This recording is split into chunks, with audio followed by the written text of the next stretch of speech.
부의 7가지 법칙. 1. 부에 대한 고정관념을 깨라. 부를 열망하는 것은 자연스러운 욕망이며 성공과 풍요를 위해 긍정적인 생각을 의도적으로 가져야 한다. 가난은 피해야 할 상태이며 부는 축복이다. 2. 부의 원리를 적용하라. 성공과 부를 얻기 위해서는 먼저 주어야 한다. 이는 보상이 늦어질수록 더 크게 돌아온다는 원칙에 기반한다. 넉넉히 내어주고 발산함으로써 더 큰 부와 성공을 얻을 수 있다. 3. 여백을 만들어라. 과거의 부정적 감정이나 실패를 용서하고 놓아줘야 새로운 부와 성공이 들어설 공간이 마련된다. 내면의 부정적인 생각이나 태도를 버리고 부유한 이미지와 긍정적인 생각으로 그 공간을 채워야 한다. 4. 불타는 열망을 가져라. 강렬한 열망은 성공으로 가는 추진력이 되며 명확한 목표 설정과 그에 대한 지속적인 행동이 필요하다. 매일 목표를 세우고 그 실현을 위해 노력해야 한다. 5. 상상력을 동원하라. 성공은 마음속에서 먼저 시작된다. 원하는 성공과 부의 이미지를 마음속에 그려야 한다. 상상력을 통해 내면의 세계를 구축하고 그것을 현실로 만들어 나가야 한다. 6. 꿈의 실현을 명령하라. 긍정적으로 다짐하고 선언하는 행위는 내면의 열망을 현실로 만드는 데 중요하다. 소리내어 다짐하고 이를 반복함으로써 원하는 목표를 현실로 만들 수 있다. 7. 부와 성공에 대한 긍정적인 사고와 태도를 유지하라. 이것은 모든 법칙들이 서로 연결되어 있음을 보여주며 지속적인 실천과 노력을 통해 성공과 부를 실현할 수 있음을 강조한다. 모험을 불사하는 부자? 그들은 누구인가? 만일 포브스 400대 부호가 되기 위한 가장 중요한 원칙이 있다면 그것은 바로 리스크 감수다. 상속받은 재산이 없는 사람이 부자가 되는 가장 확실한 방법은 높은 위험을 무릅쓰고 모험을 시도하는 것이다. 포브스 400대 부자들이 대부분 카드놀이와 포커의 고수들이라는 사실에는 나름대로 의미가 있다. 훌륭한 사업가들은 단지 상상만을 붙들고 사는 사람이 아니라 아메리칸 드림을 실현한 사람들이다.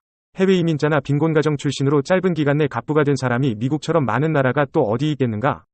포브스 400대 부호 중에는 중학교도 마치지 못한 루드윅이나 허름한 디트로이트 주택가에서 어머니와 단둘이 살았던 독일 이민자 클러지 같은 사람도 있다. 사실 그들은 잃을 게 없었기 때문에 더 과감한 모험을 할 수 있었고 그것이 성공 요인이 되었다. 물론 그들이 감내한 모험은 그들로서는 감당하기 어려웠던 것이고 일반인에게는 더욱 힘겨운 것들이다. 위험을 감수하는 사업가들은 실패하면 죽을지도 모르는 거래를 연이어 하면서도 어떻게 편하게 밤잠을 잘 수 있을까? 그 해답은 이렇다. 대단히 큰 위험을 감수하려고 하는 사람은 엄청난 개인적인 빚을 대다수의 사람들이 여기는 것처럼 큰 부담으로 느끼지 않는다. 성공에 대한 흔들림 없는 확신이 실패의 두려움을 압도하기 때문에 위험을 감수하는 것이다. 로욜라 대학 부설 시카고 패밀리 비즈니스 센터의 원장 앤드류 키트에 따르면 사업가들은 자신의 사업에 대해 불안감을 갖지만 자기 능력에 대한 확신과 목적의식이 분명한 사람은 이러한 두려움을 이겨낸다고 한다. 사업가들은 운명을 스스로 개척하려는 본능적인 욕구가 강한 사람들이다. 그래서 좀처럼 남의 회사에 들어가 일하지 않는다. 많은 사람들이 실패에 쓴 잔을 마신 후 포브스 400 명단에서 탈락하고 되돌아오지 못한다. 그러나 아무리 최악의 파산을 겪는다 해도 회복할 길은 있는 법이다.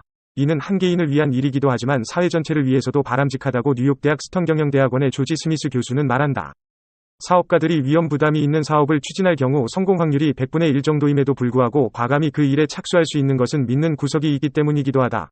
또한 미국이 실패한 사업가를 위한 법적 제도와 파산 관련 법률, 그리고 보호장치가 잘 되어 있어 연착륙하기가 비교적 수월한 국가라는 것이 그의 주장이다. 찰스 디킨스가 살았던 19세기 영국과는 달라서 아무리 빚이 많은 사람이라도 감옥에 가지는 않는다. 성공한 대다수 사업가의 유전자에는 위험을 감수하려는 인자가 있기 때문에 성공한 사람들 중 전에 파산을 경험한 사람이 많기는 하다. 그러나 남들의 눈에는 사업가가 실패와 성공 확률이 50대 50인 사업을 크게 감행하는 것처럼 보이지만 성공적인 사업가에게는 그 실패 확률이 2에서 3% 정도로 낮을 수 있다. 성공한 사업가들이 경이롭게 보이는 이유는 모든 정보를 가지고 있지 못하기 때문입니다. 사람들의 눈에는 그 사업의 위험성이 크게 보입니다. 하지만 성공한 사업가는 어떻게 하면 그 위험성을 줄일 수 있는지를 항상 연구합니다.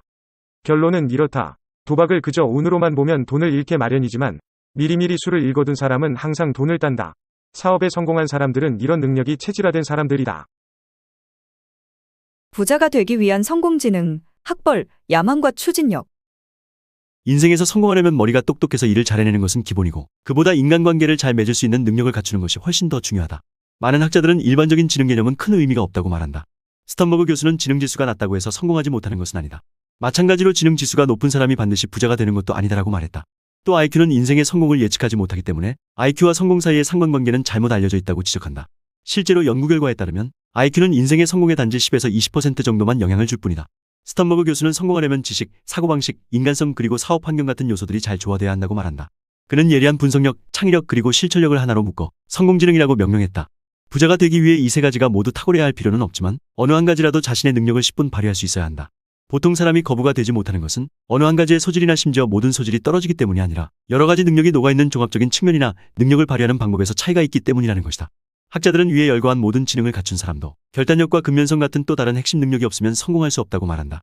전문가들은 거부의 반열에 오르려면 이 모든 소질을 갖추어야 한다. 하지만 이 모든 소질 외에도 야망과 추진력이 있어야만 성공할 수 있다고 말한다. 추진력과 함께 근면성도 있어야 하고 분석력과 창의력이 풍부한 경험과 어우러져 아이디어가 샘솟듯 해야 한다. 대학 졸업장 없이 성공한 사람들도 물론 있지만 현실은 그리 녹록지 않다. 하루가 멀다 하고 첨단 기술이 쏟아져 나오는 요즘 같은 세상에 학교 교육을 제대로 받지 못한 사람들은 대부분 성공의 길에서 멀어져 간다. 학력은 낮지만 큰 부자가 된 사람들을 보면 몇 가지 공통점이 있다. 아주 어린 나이에 사업을 시작했다는 점이 같고 학교 생활에는 흥미를 못 느낀 반면 일을 할 땐 매우 즐거워했다는 것도 비슷하다. 충분한 학교 교육을 받지 않고도 성공을 거둘 수 있다면 높은 학력은 무슨 쓸모가 있다는 말인가? 이에 대해 앤서니 메이어 교수는 이렇게 말한다.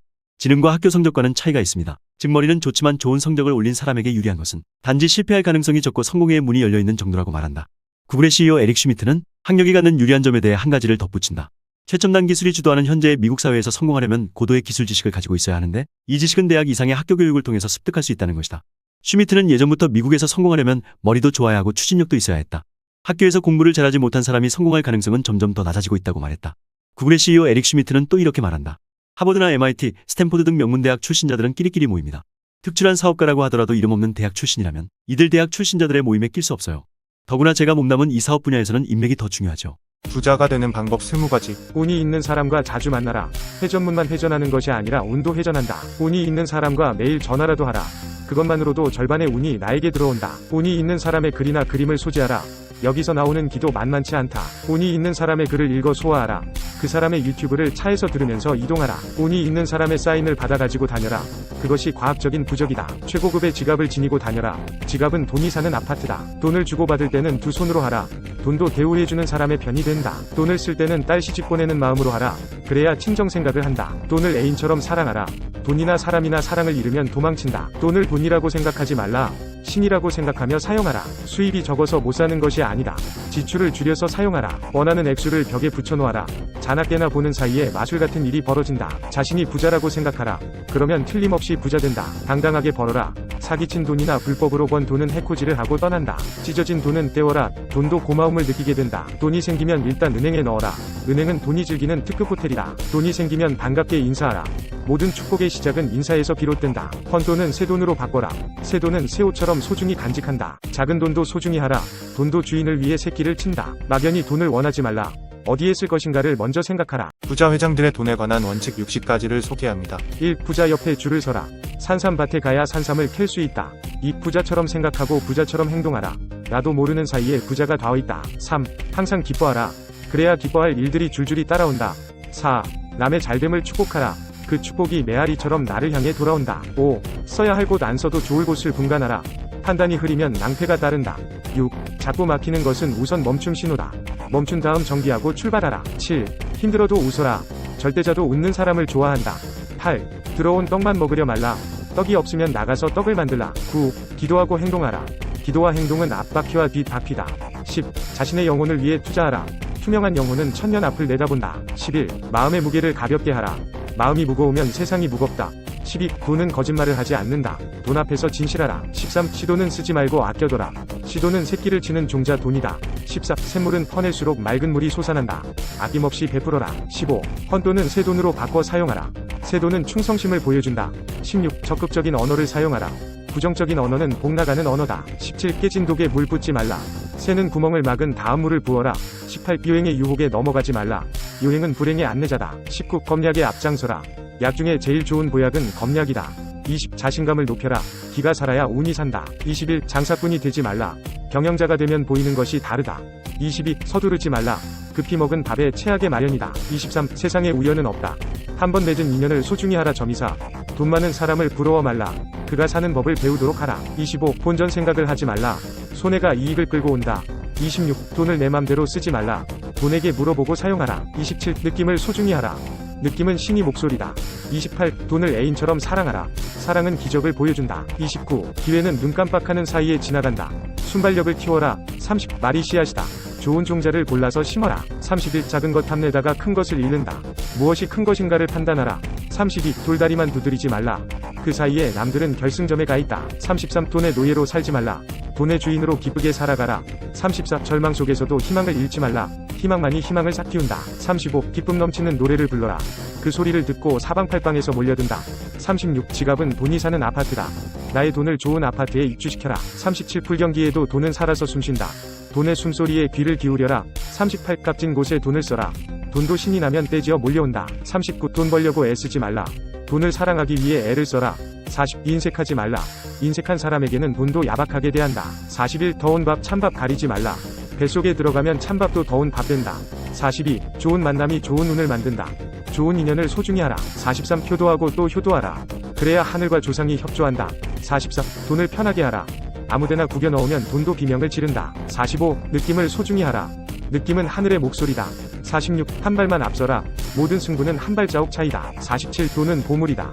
조심조심 다루어라. 48. 있을 때는 겸손하라. 그러나 없을 때는 당당하라. 49. 부지런하라. 부지런은 절반의 복을 보장한다. 50. 돈은 돈을 좋아한다. 생기는 즉시 은행에 입금시켜라. 51. 돈은 잠자는 사이에도 쉬지 않고 새끼친다. 기뻐하라. 점오이. 티끌 모아 태산이 된다. 작은 돈에도 감사하라. 53. 돈을 값진 곳에 써라. 돈도 자신의 명예를 소중히 한다. 54. 돈에 낙서하지 말라. 당신의 얼굴에 문신하면 어떻게 나를 생각하라. 55. 찢어진 돈은 떼워서 사용하라. 돈도 치료해준 사람에게 감사한다. 56. 여자와 개와 돈은 같다. 쫓아가면 도망가고 기다리면 쫓아온다. 57. 돈과 대화를 나눠라. 돈의 말에 귀를 기울여라. 58. 안달하지 말라. 돈은 안달하는 사람을 증오한다. 59. 마음이 가난하면 가난을 못 벗는다. 마음에 풍요를 심어라. 60. 돈이 가는 길이 따로 있다. 그 길목을 지키며 미소를 지어라. 유용하게 보셨다면 검색창에서 성필원으로 인물 검색 부탁드려요. 부자는 근육이 아니라 두뇌로 일한다. 아이디어는 경제무역부의 원천이다. 하나의 아이디어가 수백억 원의 가치가 있을까? 결정적인 한 방이 필요하기는 하지만 물론이다. 미스터 아이디어 책의 작가 레이먼은 오늘날 돈은 아이디어에서 나왔지만 내일의 아이디어는 돈이 될 것이다 라고 말한다. 불과 얼마 전까지만 해도 대부분의 사람들은 두뇌가 아닌 근육을 생계수단으로 삼았고 대부분의 개인들과 회사들은 이를 먼저 따낸 다음 열심히 일함으로써 성공했다. 오늘날에는 그것만으로는 충분치 않다. 열심히 저축하고 모은 돈을 투자하는 방식으로는 아무리 노력해도 부자가 되기는 매우 어려울 것이다. 특히 과거와 같은 방식으로는 가난해지지 않을지는 몰라도 진정한 부자가 되기는 거의 불가능에 가깝다. 그렇다면 엘빈 토플러의 예측대로 정보와 지식이 유효한 수단일까? 결론적으로 말하면 정보와 지식도 결정적인 변수는 아니다. 인터넷과 인공지능의 영향으로 상상할 수 있는 거의 모든 정보와 지식이 빠르게 공용화되고 있다. 이에 따라 정보와 지식 대신 아이디어가 모든 경쟁의 원천이자 부의 젖줄로 부상하는 아이디어 경제 시대가 열리고 있다. 일반적인 정보와 지식은 이미 공용화된 지 오래이다. 챗GPT가 유행어의 톱순위에 들 정도이다. 인공지능 검색, 블로그, 온라인 커뮤니티, 각종 서적 등을 활용하면 누구라도 특정 주제에 대해 광범위한 정보를 흡수할 수 있게 되었다. 약간의 노력만 하면 누구라도 쉽게 특정 분야에 대한 지식과 식견을 갖춘 전문가가 될 수 있는 세상이 된 것이다. 정보와 지식 이후에 무엇이 경쟁 우위를 차지할 수 있을까? 답은 아이디어다. 세계적인 석학들은 아이디어가 진정한 자본으로 인정받는 세계를 예상한다. 부모로부터 물려받은 재산이나 IQ, 혹은 사회적 지위보다도 아이디어를 중요하게 여기는 세계로의 진입은 이전에 볼 수 없었던 새로운 경제체제의 문을 열 것이라고 한결같이 말한다. 이러한 현상은 이미 진행 중이다. 많은 기업들이 그들의 미래가 지속적인 아이디어 창출에 달려있다는 사실을 인식하고 있다. 수시로 열리는 기업들의 내부 회의를 생각해보자. 정보와 지식은 이미 쉽게 찾을 수 있는 범용제가 되었다. 회의 참가자들은 대부분 관련 정보나 지식은 잘 알고 있다. 정말 희소한 것은 현안 난제를 멋지게 해결할 수 있는 아이디어이다. 그렇다면 아이디어와 창의성이 보다 중요해지는 아이디어 경제 시대에는 어떤 변화가 나타날까? 무엇보다 정보 격차 대신 아이디어 격차가 사회적 이슈가 될 가능성이 크다. 창의적 계급, 즉 풍부한 아이디어와 창의성을 가진 사람들이 사회를 주도하는 반면 정보나 지식은 많아도 아이디어는 부족한 아이디어 문맹자들은 몰락할 가능성이 크다. 기업 내에서도 아이디어를 계속 만들어내는 직원들은 승승장구하겠지만 기존 업무 관행에 안주하는 직원들의 운명은 장담할 수 없게 된다. 21세기 경제는 근육이 아니라 두뇌에 기초한다. 아이디어가 모든 것에 우선한다. 아이디어가 경쟁 우위와 부의 원천이다. 부자가 될 것인가, 평범함에 그칠 것인가의 문제는 빅 아이디어를 창출하는가, 못하는가에 달려있다고 해도 과언이 아니다. 유일하게 중요한 것은 스마트한 아이디어다. 부자는 근육이 아니라 머리로 일한다. 두뇌의 힘이라는 것은 새로운 경제를 주도하는 중요한 요소이다. 역사상 어떠한 시기보다도 기민한 아이디어와 그것이 창조해낸 비즈니스 모델은 높이 평가되고 있다. 오늘날 우리는 도처에서 두뇌의 힘이 이룬 기적들을 목격하고 있다. 우리는 우리 자신이 생각하는 것 그 자체이다. 큰 부자가 된다는 것은 어떤 면에서 곧 빅 아이디어를 얻는다는 의미와 일맥상통한다. 오늘날 엄청난 가치를 지닌 기업이나 상품들 대부분이 단 하나의 아이디어에서 출발했다는 사실에는 의심의 여지가 없다. 개인과 기업의 미래는 모두 아이디어에 달려있다. 그렇다. 아이디어는 새로운 시장을 창출하는 기폭제이며 부자로 가는 길로 통한다. 부자가 된다는 의미는 어떤 면에서 하나의 쓸만한 아이디어를 생각해냈다는 것과 같은 의미다. 새로운 검색 엔진을 개발할 생각을 하고 그것을 가능케 한 아이디어들이 없었더라면 네이버와 구글이 탄생할 수 있었을까? 그렇다면 왜 모두가 부자가 되기를 바라면서도 머리를 쓰기 싫어할까? 인간은 왜 극히 최근에 와서야 현대 문명의 발전에 뇌를 사용하게 된 것일까? 스스로를 완벽하게 과대평가하는 것은 잘하면서 왜 기술의 혁신을 가져올 수 있는 일에는 수백만 년 동안 뇌를 활용하지 않았던 것일까? 인간들의 조상은 이미 100만 년 전에 오늘날의 현대인과 같은 뇌의 용량을 지니고 있었다. 그러나 고대 인간은 그 후 수십만 년이 흐르는 동안에도 위험이 닥치면 고작 짱돌을 주워들거나 그저 이런저런 도구를 약간 더 사용하는 데에 그치고 말았다. 그 해답은 간단하다. 인간의 뇌는 기술적인 진보보다도 더 우선적으로 처리해야 할 문제가 있었고 지속적으로 거기에 매달려 있을 수밖에 없었다는 것이다. 아마 대부분의 지능을 놀고 먹고 섹스하고 복잡하게 얽힌 사회생활을 하는 데에 이용했다는 표현이 적합할 것이다. 종교와 신들을 수없이 만들어 시간과 능력을 낭비한 것도 무시 못할 이유일 것이다. 그리고 남는 지능은 타인과 싸우는 일에 소모했을 것이다. 삶은 끊임없는 전쟁의 연속이며 평화 역시 전쟁의 한 형태라는 점을 상기해보라. 인간은 인간에 대해서 늑대이고 만인은 만인에 대해서 지옥이다. 인간은 왜 뇌의 존재를 잊고 사는 걸까? 왜 사람들은 아무 생각 없이 하루하루를 그저 생존하는 것으로 만족할까? 영어 경연 중에 이런 말이 있다. 인간이란 존재는 생각을 피하기 위해서라면 무슨 일이든 하려 든다. 사람들이 그 정도로 생각하기를 싫어한다는 뜻이다. 대부분의 사람들은 생각을 피하려고 스마트폰을 만지작거린다든가 TV를 튼다든가 음악을 듣는다든가 항상 소음을 필요로 한다. 무슨 소리야? 우리가 얼마나 많은 생각을 하며 살아가는데 아침에 일어나 오늘은 어떤 옷을 입고 나갈까에서부터 점심에는 무엇을 먹을까? 저녁에는 누구를 만나 즐거운 시간을 보낼까에 이르기까지 하루 종일 5만 가지 생각을 하면서 살아야 하는데 피하고 말고 할 것은 무엇이며 피한다고 될 일인가? 혹시 이런 반문을 떠올릴 독자들이 있을지도 모르겠다. 화장실에서 아랫도리에 힘을 주면서 이것 똥이 왜 안 나오는 거야? 혹은 어떻게 하면 공돈이 생길까? 등등 그런 것들도 생각이 범주에 넣는다면 현대인이 많은 생각을 하며 일상을 영위한다는 말에는 누구나 동의할 것이다. 그렇다면 주로 어떤 생각을 하는지 생각해 본 적이 있는가? 집중팔구 평소와 다름없는 생각을 할 것이다. 배우고 익혀서 몸에 밴 생각 말이다. 결국 현대인의 생각 대부분은 인습적 사고인 셈이다. 그러나 인습은 답습이고 답습은 모방일 뿐 사고가 될 수 없기 때문이다. 인습에는 사고의 생명인 창의성과 열정이 결여되기 마련이다. 공을 들이지 않은 생각은 습관이지 사고가 아니다. 일반인들은 자질구레한 일상사에 묶이고 중요한 문제를 걱정하느라 더 중요한 문제를 들여다볼 통찰력을 발휘하지 못한다. 같은 이유로 사람들은 나이를 먹을수록 더 많은 경험을 쌓을 수 있다고 생각하기 쉽다. 하지만 정확히 말하면 대부분의 사람들은 같은 경험을 되풀이할 뿐이다. 예컨대 나이 20세부터 40세까지 20년간의 경험이 아니라 똑같은 1년의 경험을 20개 가지고 있다고 봐야 한다. 연구에 따르면 5살짜리 아이 중 98%는 고도로 창의적인 반면 성인 중에서는 2%만이 그렇다는 사실이 밝혀졌다. 마이크로소프트, 애플, 야후, 랩스터, 구글, 유튜브는 모두 무서운 아이들에 의해서 탄생한 기업들이다. 우리는 어쩌다가 창의적이고 열정적이고 유쾌한 어린이에서 근심 걱정과 고지식한 마음, 스트레스로 가득 찬 성인이 되었는가? 창의력을 발휘하고 창조적으로 사는 능력이 감퇴됐다는 점이 하나의 요인이다. 창의적인 정신이란 두려움 때문에 주저하기는커녕 열정과 가능성으로 늘 꿈틀거리는 정신, 즉 장난기 있는 정신을 말한다. 불행하게도 당신을 포함해서 평범한 사람들이 고정관념에서 벗어나 새로운 모험을 추구하는 것은 어려울지도 모른다. 어떻게 하면 어린 시절에 가졌던 창의적인 시야를 재충전할 수 있을까? 학교를 졸업한 후 우리는 대부분 배우기를 중단한다. 하지만 위대한 사고를 위해 평생 학습은 필수적이다. 여러분은 최소한 한 달에 한 번 박물관에 가야 한다. 또 적어도 한 달에 한 번 연극이나 음악회에 가라. 색다른 곳은 참신한 경험을 제공하고 당신의 행동 양식을 변화시킬 것이다. 한 주에 한 번은 책을 사서 읽어라. 모르는 분야의 책을 읽고 당신의 기호가 아닌 영화를 구경하라. 한 번도 들어본 적 없는 음악을 듣고 알지 못하는 예술작품을 감상하라. 당장은 쓸모있어 보이지 않더라도 이런 지식은 평생 학습에 도움이 될 것이다. 그렇다. 아이디어가 가장 중요하다. 비즈니스든 부자가 되는 것이든 사회생활이든 개인생활이든 아이디어는 공장이나 천연자원 혹은 자본보다 훨씬 귀중하다. 결국 돈은 아이디어를 창출하지 못하지만 아이디어는 돈을 창출할 수 있기 때문이다. 이제는 아이디어가 곧 돈이다. 오늘의 돈은 어제의 아이디어에서 나온 것이다. 내일의 화폐는 바로 아이디어다. 마지막으로 당신이 머리를 썼던 때가 언제인가? 어제인가? 까마득한